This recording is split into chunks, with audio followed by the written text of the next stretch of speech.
And I was told, don't dwell on FT8. Don't dwell on FT8. Don't dwell on FT8.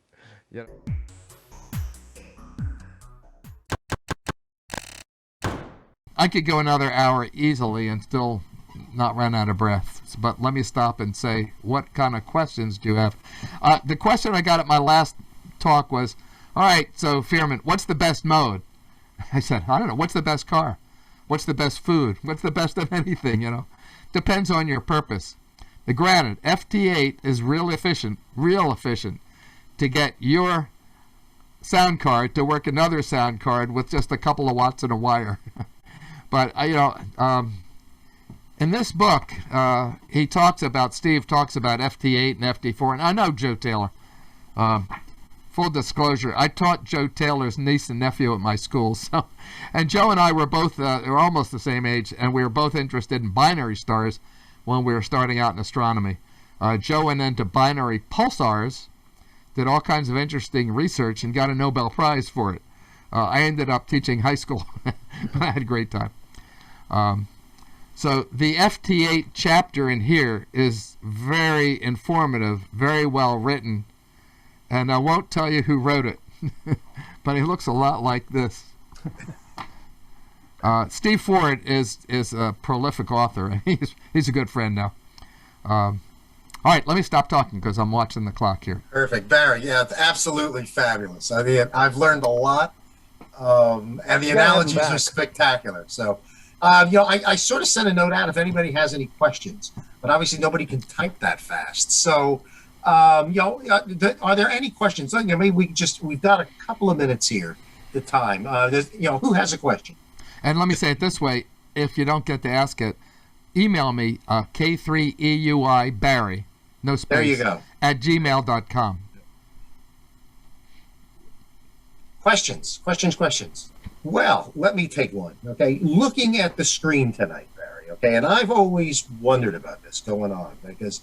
You know, you know, the data is about what 70% FT8, about 30% everything else right now. You know, just in terms of looking. Well, I just saw it was like 90 to 10 on 20 meters. Yeah, 90-10. Yeah, I mean, if I look at my own usage, I mean, it's clearly in that range.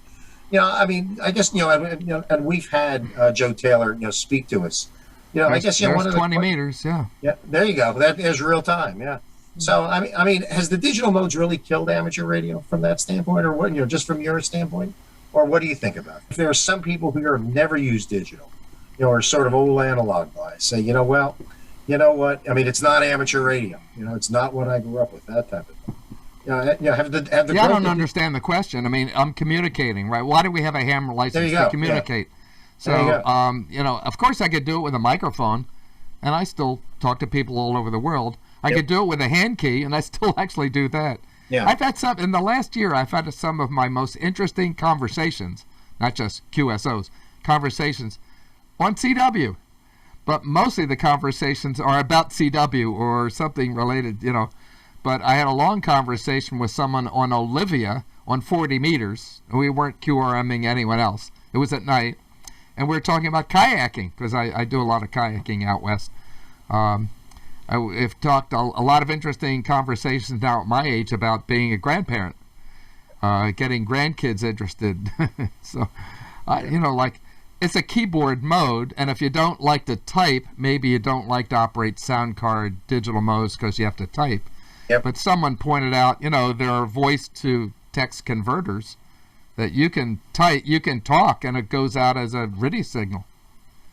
I've never done that. I learned to type when I was in 9th grade because I took a typing class. 2 boys, 30 girls. It was fun. But, you know, we didn't have a keyboard didn't have any letters. We had to learn, you know. So I learned to type without looking. So I can type about 80 words a minute. But if I look at the keyboard, I get totally confused. So if you don't like to type, but, you know, I don't think anything's killing ham radio. It's shifting from one mode to another. I mean, I can't knock FT8. It's so popular, but I'll tell you personally, after about 100 FT8 contacts working the world on 80, 40, 20, you know, it got boring for me. And I mentioned this to Joe. I said, like, one of the interesting things is it's so effective for getting, calls in your logbook. But my computer is talking to someone else's computer, sending the same information in 15-second increments.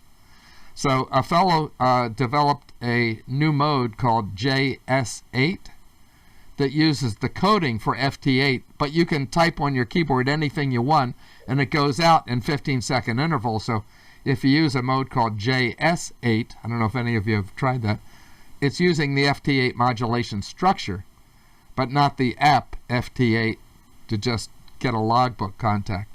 So I can it's just like texting, in fact, whatever I type, every time I press enter, send, it waits till the next 15-second interval and then sends it out. And then, so it's like chatting back and forth. There's also an app called Vera Chat, which is not used by WinLink. But that's a little different, because Vera Chat, I could send information at like 1,000 words a minute, but I'm only typing at like 20 words a minute, so that's a waste. Yeah, thank you. Yeah, my friend Al, K3EUI, has a question. Go ahead, Al. Yeah, I just wish we had more time for the back end of your talk, because there's a lot of stuff I'd like to learn, and it's fascinating. You seem to know your stuff. Our radio club, New Providence Club, we have a digital net. We use PSK31. It tends to go quickly. We do radio once in a while. But I have a question. I've never used JT65. Is that still used at all in any applications? It's part of the WSJTX suite of programs. Yeah. So it's 1 minute for a transmission. Well, it's a little under 60 seconds. So it can dig about another 3 dB fainter into the noise.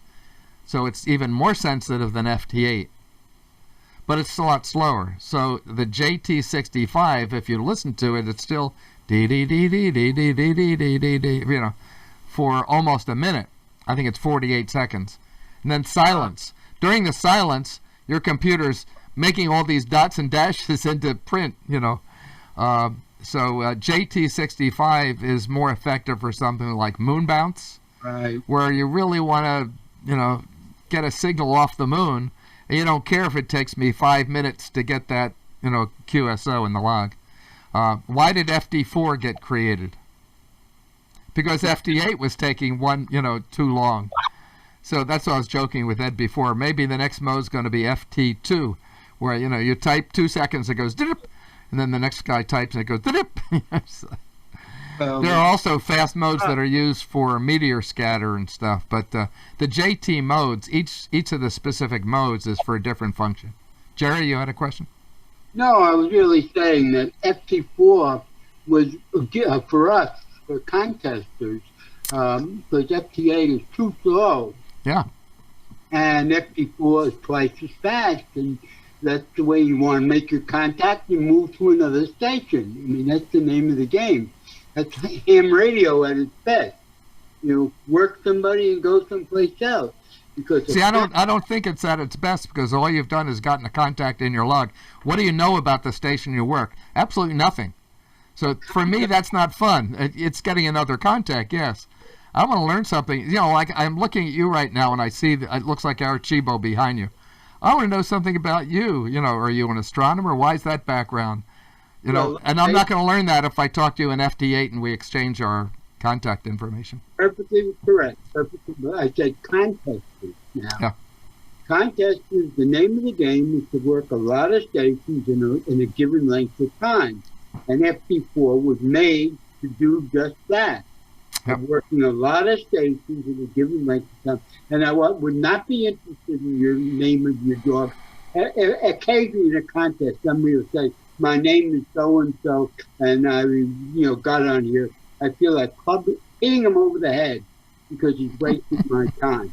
And FT4 is for the purpose of making contact. Now, like same JT65 is fantastic if you're doing EME. I mean, EME was small equipment, not with miles of antennas and kilowatts of VHF power.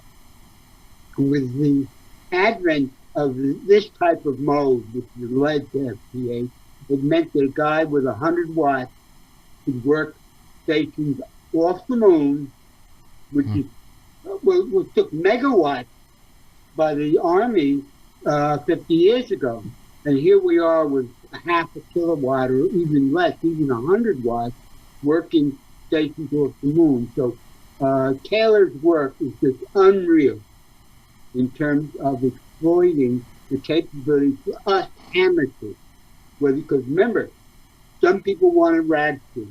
Some people want to move horizons, work satellites. That's amateur radio.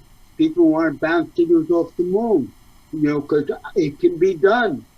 And the question is, how do we do it? Digital modes have opened the door in many of those that the classical AM could not. Sideband was an improvement on AM because simply we use half the bandwidth and about 1/5 to 1/6 the power. Remember that. That's why sideband pushed AM off the table, but still amateur radio. A lot of us, like you showed a bunch of equipment made by a lot of companies who started off, working in their garage and then building, designing hardware and selling it. And some of them got rich. Okay. Barry? Anyway. Good points. That's out of me. I love the antenna behind you, too. There you go. So, oh, yeah, but that's not Arecibo. Please. That's West by God, Virginia. Oh, okay. Yeah. Thanks, Jerry. Other questions before we go? See the full dish now, yeah. I'll tell you, Barry, there's been a number of people who asked, I guess, and I've gotten some emails off the chat and, away from the chat. I guess if there's like a part B, let's look to schedule it, between now and towards the end of the year if we can. So I'll work with you privately on it. Okay? Yeah, I tried not to get too much into the weeds. Yep. And what I have done over the last couple of years, both because I was the station manager at W3EOC, the operational center of Chester County, Pennsylvania, and we're adjacent to the 911 room. Yep. So I was in charge of all the hardware. So we kept trying different things. And the new WinLink mode, VARA, I would love to do a Vera versus FL Digi shootout. That's great. That's great. So let's figure out something. We'll sort of share our calendars and see what we've got available between now and then. And actually, with over 60 speakers that we've done so far, this is the first time we're sort of doing a live. Let's do a rebooking, okay? Yeah. In terms of getting you back. So that would be great. Have you had Joe Taylor? And I see some hands up, so that are good. I guess the other. So just again for your calendar, and we'll get it out on our email list. It's July 16th, and it's Neil Goldstein, Whiskey 2, November Delta Golf. We'll be talking about Raspberry Pi and applications for amateur radio. So there's a good segue, okay, in terms of what we have there. So, Tom, what am I missing here in terms of the chat message, in terms of the chat rooms? I don't know, but Barry, we've had Dr. Joe came to us and allowed us to debut his announcement. So that's on our YouTube channel. He's an amazing guy, and he gives it away. Yeah. Yeah, he gives it away. Yeah. Where does Felder Held fit in? Well, all of those I thought they're not as much fun to listen to, and I hardly ever hear. It's like if you go back, if you're old enough to know what the pin printers were, they would print with the pins.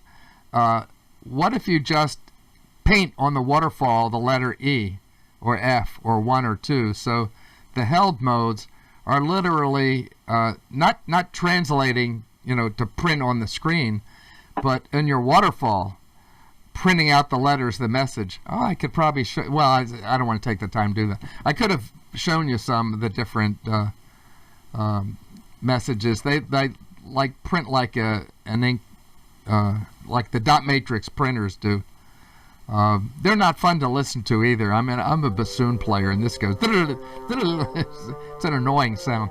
Every time, the other question I've gotten is, when you do digital modes, do you actually listen? Most people turn off the sound. Well, if I'm doing packet, I don't want to listen to that. That's annoying. But I always listen if I'm on an HF single sideband radio doing any digital mode. And I usually listen with, these are nice Heil headphones, so I can hear the distortion easily. and I'll say to someone, oh, your signal looks a little overdriven, it looks a little wide, and I'm hearing a little, harmonic stuff. Can you turn your audio down like 10% and let me hear what it sounds like? And they'll do that, and oh man, that's much better. And then I see the spectrum, come down. It's easy to overdrive digital modes because, well, I don't know why, but like you want to get 50 watts or 80 watts instead of 20 watts. The difference is every time you double the power output, you're more likely to get distortion in the audio, especially PSK31. That's easily distorted. So I've gotten PSK31 contacts, and I'm saying it's not quite a nice clean signal. How much power are you running? And the guy says 90 watts. I'm thinking 90 watts on a 100-watt radio. No wonder why it's distorted. So I'll often say turn it down to 25 watts, and it sounds great, and it drops like a half an S unit or something, or maybe 1 S unit. I'm thinking, man, you want clean audio, you don't want loud audio. But it's like everything else, you can shout. Someone else, the audio was awful, and I said, do you have your speech compressor on? He said, yeah, I want to get more power. He said, no, turn that off. Didn't know. Yeah.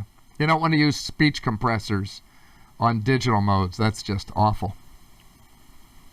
Anyway, does anyone want the last question? Because I'm sort of looking at time here. We promised everyone about 90 minutes. So. Just a comment, if I may. Gordon, quickly, okay? Thank you. Mm-hmm. I said the held modes are sort of like Rachmaninoff clarinet. Oh. Yeah, they're far worse than that. Okay. Again, our thanks, Barry. I can't thank you enough. Okay, this was a great presentation, and obviously just sort of looking at the comments and the thumbs up, and we'll look this reschedule part B.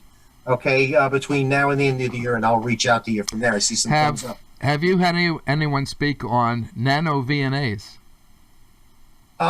Yes. Wasn't that A2 W2AEW? Oh, Alan. Well, Alan's the expert. Alan has here, and obviously he's the technical advisor here. So for the section. Well, Ed, I'll send you just PDF slides of my talk on nano VNAs. It's nothing like W2AEWs. He's the technical, the engineer.